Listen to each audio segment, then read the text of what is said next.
And here that first section there in verse 20, the law was added so that trespass might increase. The law was added so that sin would become more sinful. The law was added so that there would be more sin in our life. The law was added so that you would be guiltier than you were before. Oh, gee, thanks God. Appreciate that. That's just what I need, is a greater guilt. And when the law came, and we'll look at this as we go deeper into it further along, but when the law came, it says don't covet, and then sin says, oh, covet, good idea, let's do that. Ever have, of course, we've never did this as kids or anything, but other kids that you see around and you tell them, whatever you do, don't touch that. And what do? They go and touch that. Well, he still does that. I remember the one, I don't know, they were cleaning some beans for dinner or something, and the grandpa left, and he says, I don't want to find out you got beans up your nose when I come back. And he left and came back, and guess what?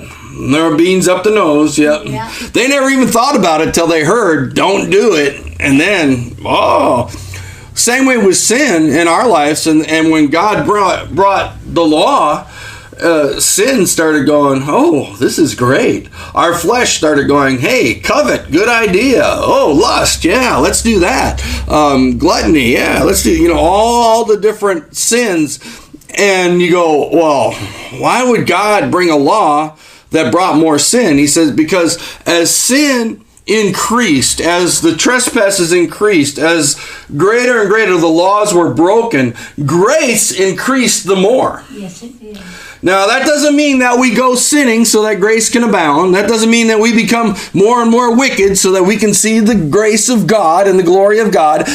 Some people accused Paul of saying those things, and no, we don't do that. As a matter of fact,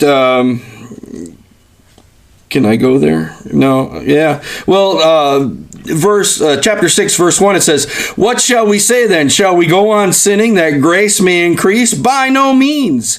We died to sin. How can we live in it any longer? And so that doesn't mean that, but because we're able to see now the abundance of sin, we're able to understand how we are guilty. We are able to get to the point where, and this is where Paul's laying it out for the Jew or Gentile alike, all have sinned and come short of the glory of God. We're all guilty of breaking the law, whether it's the written law or the law that's in our heart, our understanding of what's right and wrong.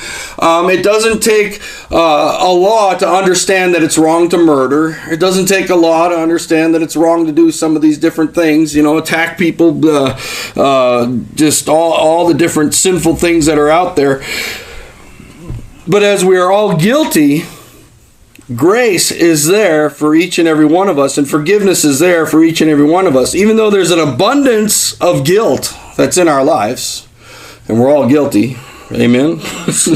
Even though there's an abundance of guilt, that freedom, that grace, that abundance of freedom that Jesus has for us is there.